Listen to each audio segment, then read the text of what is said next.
लालची सास और बुद्धिमान बहू। नेहा अपने मायके से कुछ दिन बिताकर ससुराल आती है। आ गई महारानी, आराम फरमा के। अरे तेरी माँ ने कुछ दिया भी है या यूं ही खाली हाथ भेज दिया? माँ ने तो बहुत कहा था माँ जी, मैं ही कुछ लेकर नहीं आई। क्यों? माँ जी, आप कैसी बातें कर रही हैं?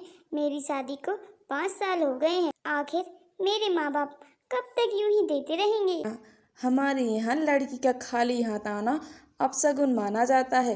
कहते हैं लड़की की माँ बीमार हो जाती है। बस करिए माँ जी, ये सब आप क्या कह रही हैं? जो बड़ों से सुना है वही तो बता रही हूँ। चुपचाप अपनी माँ से 5,000 रुपये मंगवा ले, वरना ऐसे अपशगुन का बुरा परिणाम भुगतना पड़ेगा। नेहा अपनी माँ से अपनी सास के बैंक अकाउंट में 5,000 डलवा देती है। अरे सुन, कल दिवाली है, अपनी माँ से मिठाई के लिए 1,000 रुपया मंगवा ले। अब के त्योहार पर तेरे घर से मिठाई भी नहीं आएगी। अरे सुन, कल मेरा जन्मदिन है, अपने घर से 1,000 मंगवा ले। इस बार तो मैं तेरे मायके के झुमके ही पहनूंगी। अरे सुन, कल होली है, अपने भाई से कह के हम सब लोगों के लिए कपड़े खरीदने के लिए पैसे भिजवा दें। कुछ दिनों बाद अरे सुन, कल करवा चौथ है, करवा चौथ पर तो सास बहू दोनों की साड़ी बहू के मायके से ही आती है। ध्यान है ना?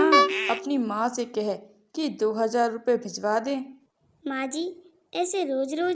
अरे हाँ भाई, अब रीति रिवाज है तो मैं क्या करूँ, तभी तो 2,000 मंगवा रही हूँ। कोई सस्ती सी साड़ी ले लूँगी। भाई तेरा करवा चौथ तभी सफल होगा जब तेरे मायके से पैसे आएंगे। नेहा रोती हुई वहाँ से चली जाती है। रमा आए दिन ऐसे ही कोई ना कोई बहाना बनाकर नेहा के माँ बाप से पैसे मंगवाती रहती है। देखो राहुल, आज फिर माँ जी ने मेरे घर से पैसे मंगवाए।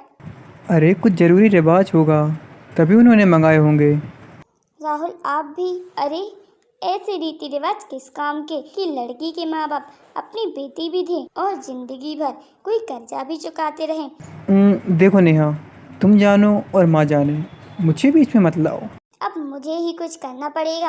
आखिर मैं अपने घर वालों पर कब तक इन लोगों की मांगों का बोझ डालती रहूंगी। अगली सुबह माँ जी, मेरे भैया को बेटा हुआ था ना, जय? हाँ हाँ, तभी से देख रही हूँ, तेरी माँ को बड़ा घमंड आ गया है। ओफो, वो सब छोड़िए ना माँ जी, 2 दिन बाद जय का पहला जन्मदिन है। अच्छा, तो हमारे लिए क्या क्या तोहफे आएंगे? हे भगवान, नहीं माँ जी, मेरे मायके में प्रथा है, बच्चे के पहले जन्मदिन पर बुआ सोने का झूला लाती है। सोने का झूला? अरे तेरा दिमाग तो ठीक है बहू। अरे एक सोने का झूला खरीदने में तेरे सारे गहने बिक जाएंगे। वो तो है माँ जी, पर वो सोने का झूला बुआ की सास की तरफ से होता है। वाह, ये क्या बात हुई? भाई तेरा, भतीजा तेरा, झूला मैं क्यों दूँ? रिवाज माँ जी, रिवाज।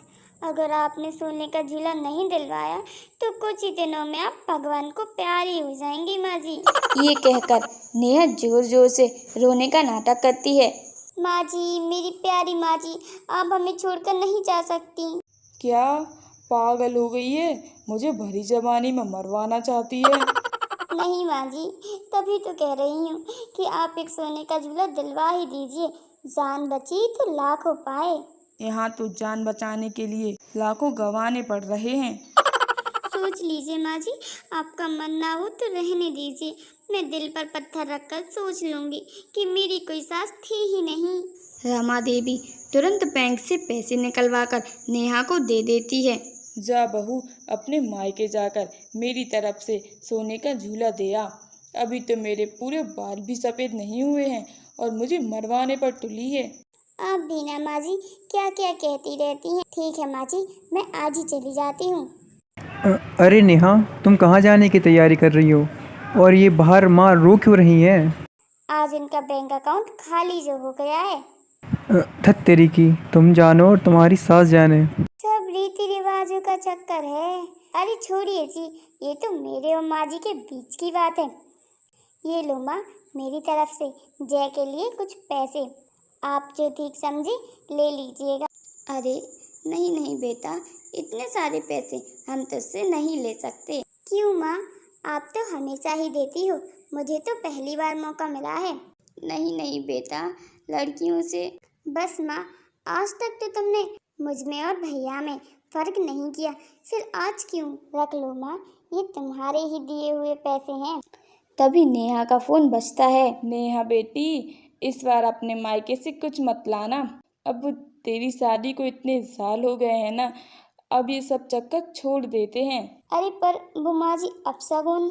अरे गोली मार इस सगुन अपशगुन को, इसके चक्कर में यहाँ मेरा दिवाला निकला जा रहा है। ठीक है माँ जी। शिक्षा, हमें दूसरों से उतनी ही उम्मीद करनी चाहिए जितना हम खुद दूसरों के लिए कर सकते हैं।